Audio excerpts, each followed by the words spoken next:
Hello and welcome back to my class. இப்போ நாம first flight bookல இருக்க chapter 2 Nelson Mandela long walk to freedom இதோட part 2 வீடியோவை பார்க்கலாம்.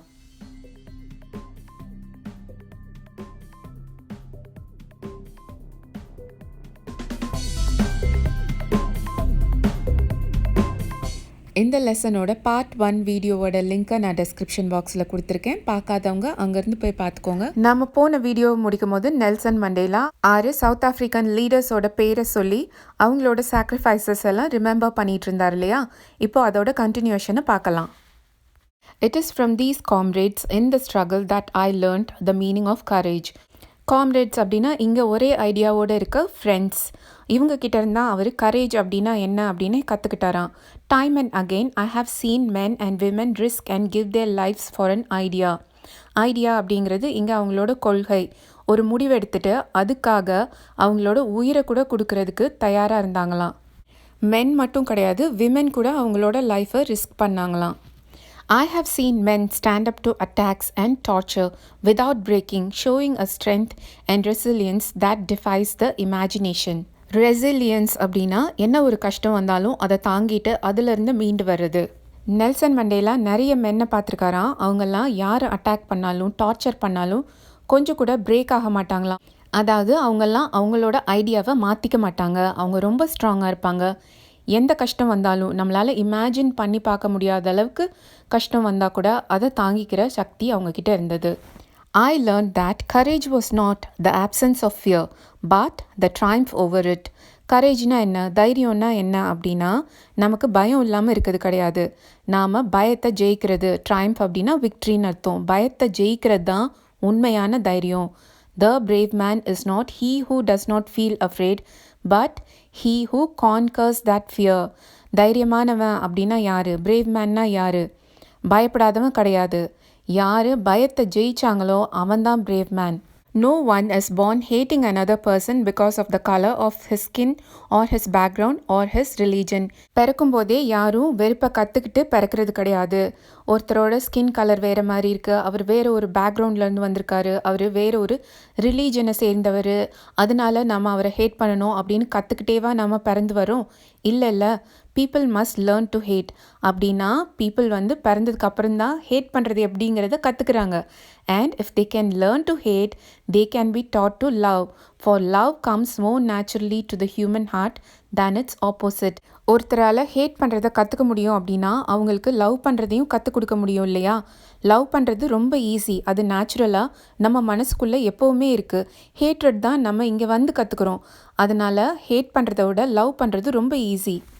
Even in the grimmest times in prison.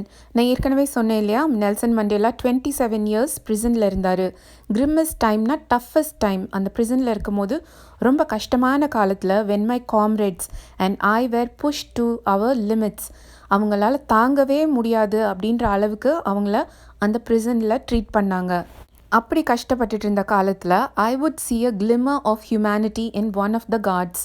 அங்கே இருந்த கார்ட்ஸில் யாராவது ஒருத்தர்கிட்ட கிளிமர் அப்படின்னா ஒரு சின்ன வெளிச்சம், ஹியூமனிட்டி, அவங்க யார்கிட்டையாவது கொஞ்சம் மனிதத்தன்மை தெரியும்.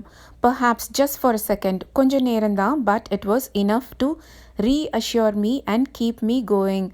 அவ்வளோதான், முடியல அப்படின்னு நினைக்கும் போது யாராவது ஒரு கார்ட்கிட்ட அந்த மனிதத்தன்மையை ஒரு செகண்ட் பார்க்கும் போது கூட அவருக்கு திரும்ப ஒரு தைரியம் வரும். திரும்ப அவர் ஸ்ட்ராங் ஆகிடுவார். திரும்ப அவரோட ஐடியாவில் அவர் உறுதியாக இருப்பார். இன்னும் நல்ல மனுஷங்கள்லாம் அந்த உலகத்தில் இருக்க தான் செய்கிறாங்க, ஹியூமனிட்டி இன்னும் இருக்குது அப்படிங்கிற ஒரு அஷ்யூரன்ஸ் அவருக்கு கிடைக்கும்.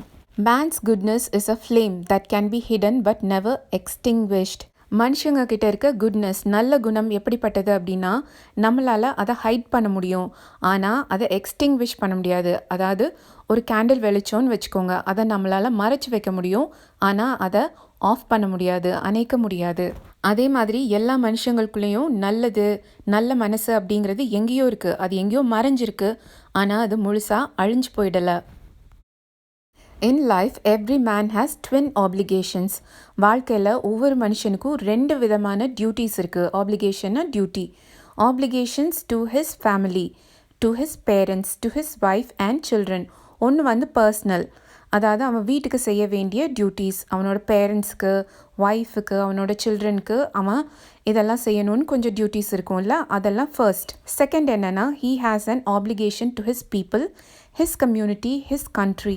அடுத்து ஒவ்வொரு மனுஷனும் பண்ண வேண்டிய டியூட்டி என்னென்னா, அவனோட மக்கள், அவனோட சமுதாயம், அவனோட நாடு, இதுக்காக அவன் செய்ய வேண்டிய duties. In a civil and humane society, each man is able to fulfill those obligations according to his own inclinations and abilities. ஒரு சிவில் அண்ட் ஹியூமேன் சொசைட்டியில், அதாவது ஒரு நார்மலான சொசைட்டியில், எல்லா மக்களும் ஈக்குவல் அப்படிங்கிற ஒரு சொசைட்டியில் ஒரு மேன் அவனால் எவ்வளோ முடியுமோ அந்த அளவுக்கு இந்த 2 டியூட்டிஸையும் ஃபுல்ஃபில் பண்ணுறான். But in a country like South Africa, it was almost impossible for a man of my birth and color to fulfill both of those obligations. ஆனால் சவுத் ஆஃப்ரிக்கா மாதிரி ஒரு கண்ட்ரியில் நெல்சன் மண்டேலா மாதிரியே ஒரு கலர்ட் பர்சன் இந்த 2 விதமான டியூட்டிஸையும் செய்ய முடியல. அவனால் பர்சனல் டியூட்டிஸ் ஃபேமிலியும் பார்க்க முடியல, அவனால் எக்ஸ்டர்னல் டியூட்டிஸ் கண்ட்ரிக்கு அவன் செய்ய வேண்டிய டியூட்டிஸையும் அவனால் செய்ய முடியலை. In South Africa, a man of color who attempted to live as a human being was punished and isolated. ஆனால் சவுத் ஆஃப்ரிக்காவில் மேன் ஆஃப் கலர் அப்படிங்கிறது ஒயிட் பீப்புள் தவிர மற்ற பீப்புள் எல்லாம் ஹியூமன் பீயிங் மாதிரி வாழணும் அப்படின்னு நினச்சாங்கன்னா அவங்கள பனிஷ் பண்ணி அவங்கள தனியாக வச்சிடுறாங்க. ஐசோலேட்டட்னா தனிமைப்படுத்துறது. இப்போ நான் சொல்லும் போதே பார்த்தீங்கன்னா கலர்ட் பர்சன்னு தான் நான் சொல்லுவேன். பிளாக் அப்படிங்கிற வார்த்தையை எவ்வளோ முடியுமோ நான் அவாய்ட் பண்ணிவிடுவேன். அதே மாதிரி நீங்கள் இவங்களை பற்றி சொல்லும் போது ஆஃப்ரிக்கன்ஸ்ன்னு தான் சொல்லணும். இன்னொரு வேர்ட் பொதுவாக இந்தியாவிலலாம் யூஸ் பண்ணுவாங்க, NEGRO. அதை யூஸ் பண்ணவே பண்ணிடாதீங்க, அது ஒரு banned word. In South Africa, a man who tried to fulfill his duty to his people was inevitably ripped from his family and his home. South ஆஃப்ரிக்காவில் மட்டும் ஒருத்தன் அவனோட பீப்புளுக்கு அவன் செய்ய வேண்டிய டியூட்டியை ஃபுல்ஃபில் பண்ணணும்னு நினச்சான்னு வச்சுக்கோங்க, அவ்வளோதான். inevitably ripped அப்படின்னா அவனை அவங்க ஃபேமிலிகிட்டேருந்து அப்படியே பிரித்து கொண்டு போயிடுவாங்க. அவன் வீட்டில் அதுக்கப்புறம் அவன் இருக்கவே முடியாது. and was forced to live a life apart, a twilight existence of secrecy and rebellion. ஒன்று போலீஸ் பிடிச்சிட்டு போய் ஜெயிலில் போட்டு அவங்க ஃபேமிலிகிட்டேருந்து பிரிச்சிடும். அப்படி இல்லைன்னா போலீஸ்க்கு பயந்து இவங்களே அவங்க ஃபேமிலியெல்லாம் விட்டு வேறு எங்கேயாவது போய் ரிபெல் அப்படிங்கிற பேரில் ஒரு சீக்ரெட்டான லைஃப்பை லீட் பண்ண வேண்டிய நிலைமைக்கு வந்துடுவாங்க. இதே தான் நெல்சன் மண்டேலாவுக்கும் நடந்தது. அவர் அவங்களோட மக்களுக்கு நல்லது செய்யணும்னு நினச்சாரு. அவரை அவரோட ஃபேமிலியிலேருந்து பிரித்து கொண்டு போய் 27 years ஜெயிலில் போட்டாங்க. I did not in the beginning choose to place my people above my family. Nelson Mandela கூட ஆரம்பத்தில் ஒரு ஆவரேஜ் பர்சன் மாதிரி தான் இருந்தார். அவரோட ஃபேமிலிக்கு தான் ப்ரையாரிட்டி கொடுத்தாரு. But in attempting to serve my people, I found that I was prevented from fulfilling my obligations as a son, a brother, a father and a husband. ஆனால் அப்புறமா அவர் மனசு மாறி அவரோட பீப்புளுக்கு சர்வ் பண்ணணும் அப்படின்னு நினச்சப்போ தான் அவருக்கு புரிஞ்சது, அவரால் ஒரு டியூட்டி பண்ணால் பீப்புளுக்கு உள்ள டியூட்டியை அவர் பண்ணால் அவரோட ஃபேமிலிக்குள்ள டியூட்டியை அவரால் பண்ண முடியாது. இங்கே ப்ரிவென்டட் அப்படின்னு சொல்லியிருக்காங்க. அவர் தடுக்கப்பட்டார். இந்த போலீஸ் அவரை பிடிச்சிட்டு போய் அவரை ஒரு நல்ல சன்னாவோ பிரதராவோ ஃபாதராவோ இருக்க விடலை. I was not born with a hunger to be free. I was born free. Free in every way that I could know.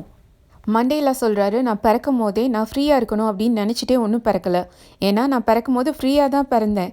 எந்த குழந்தையுமே பிறக்கும் போது ஸ்லேவாக பிறக்கிறது இல்லையே. குழந்தைக்கு தான் ஸ்லேவா இல்லை ஒரு ஃப்ரீ மேனா அப்படிங்கிறதுலாம் தெரியாது. ஏன்னா எல்லாருமே ஃப்ரீயாக தான் பிறக்கிறாங்க, அதாவது சுதந்திரமான மனிதர்களாக தான் பிறக்கிறாங்க. குழந்தையாக இருக்கும் போது நமக்கு ஒன்றும் தெரியாது. வளர்ந்ததுக்கு அப்புறம் தான் நாம் ஃப்ரீ மேனா ஸ்லேவா அப்படிங்கிறதுலாம் நமக்கு தெரியுது. Free to run in the fields near my mother's hut. Free to swim in the clear stream that ran through my village.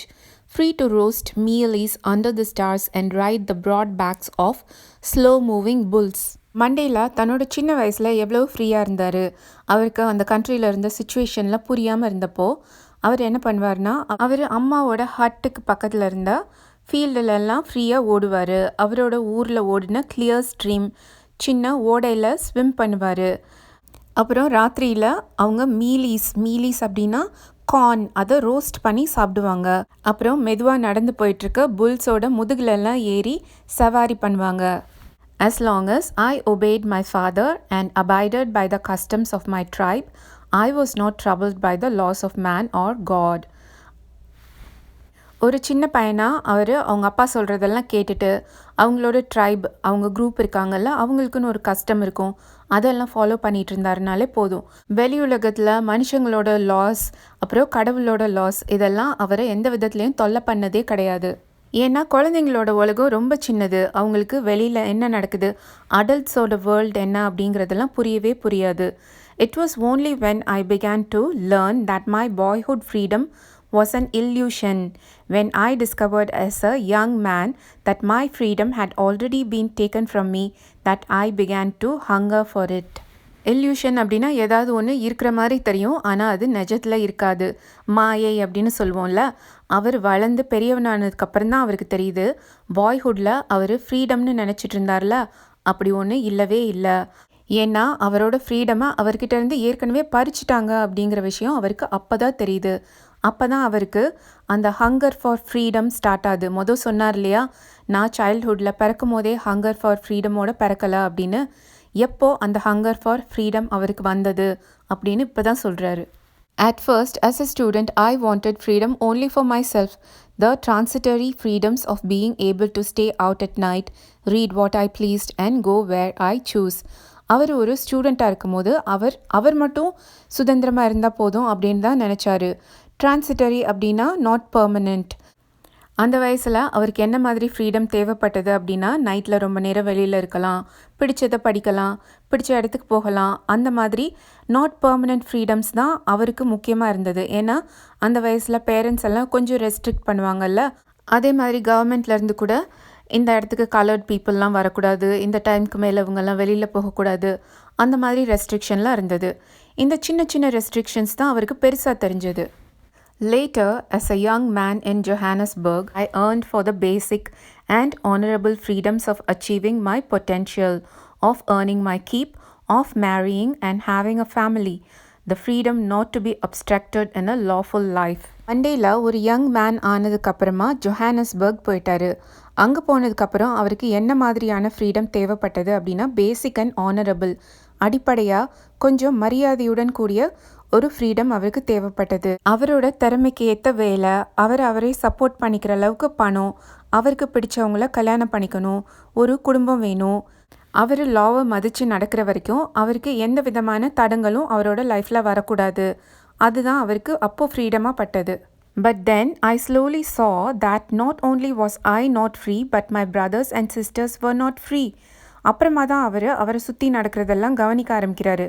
அவர்கிட்ட மட்டும் ஃப்ரீடம் இல்லாமல் இல்லை, அவரோட பிரதர்ஸ் அண்ட் சிஸ்டர்ஸ், அதாவது ஆஃப்ரிக்கன்ஸ் எல்லாருமே ஃப்ரீடம் இல்லாமல் தான் இருந்தாங்க. I saw that it was not just my freedom that was curtailed, but the freedom of everyone who looked like I did. அதாவது கலர்ட் பீப்புள் எல்லாரோட ஃப்ரீடமுமே கர்டைல்டு அப்படின்னா ரெடியூஸ்ட், அவங்க எல்லாருக்குமே கொஞ்சம் ஃப்ரீடம் கம்மியாக தான் இருந்தது அப்படிங்கிறது அவருக்கு புரிஞ்சது. That is when I joined the African National Congress. அதனால தான் அவர் ஆஃப்ரிக்கன் நேஷ்னல் காங்கிரஸ் அப்படிங்கிற பொலிட்டிக்கல் பார்ட்டியில் போய் சேர்ந்துட்டாரு. And that is when the hunger for my own freedom became the greater hunger for the freedom of my people. இது வரைக்கும் Mandela சொல்லிட்டு இருந்தார் இல்லையா, ஹங்கர் ஆஃப் ஃப்ரீடம் அப்படிங்கிறது அவரோட பர்சனல் ஃப்ரீடமாக இருந்தது. ஆஃப்ரிக்கன் நேஷ்னல் காங்கிரஸில் போய் சேர்ந்ததுக்கப்புறம் அந்த ஹங்கர் கிரேட்டர் ஹங்கர் ஆயிடுச்சான். அதாவது எல்லா மக்களோடைய ஃப்ரீடம்காகவும் அவர் ஃபைட் பண்ணணும்னு நினைக்க ஆரம்பிச்சிட்டாரு. It was this desire for the freedom of my people to live their lives with dignity and self-respect that animated my life. மண்டேலாவோட ஆசை என்னவாக இருந்ததுன்னா, கலர்ட் பீப்புளெலாம் ஃப்ரீயாக இருக்கணும், அவங்களோட வாழ்க்கை மற்றவங்க பார்க்குறதுக்கு ரெஸ்பெக்ட்ஃபுல்லாக இருக்கணும், அதோட அவங்களோட செல்ஃப் ரெஸ்பெக்டையும் அவங்க காப்பாற்றிக்கிற மாதிரி அவங்க ஒரு லைஃப் லீட் பண்ணணும் அப்படின்னு நினச்சாரு. That transformed a frightened young man into a bold one. அந்த ஆசை தான் அவரை ஒரு பயந்த யங் மேன்லேருந்து ஒரு bolt மேனாக மாற்றுச்சு. That drove a law-abiding attorney to become a criminal. அது வரைக்கும் சட்டத்தை மதித்த ஒரு அட்டர்னி, அவர் ஒரு லாயராக இருந்தார், அவர் ஒரு கிரிமினலாக மாறினார்.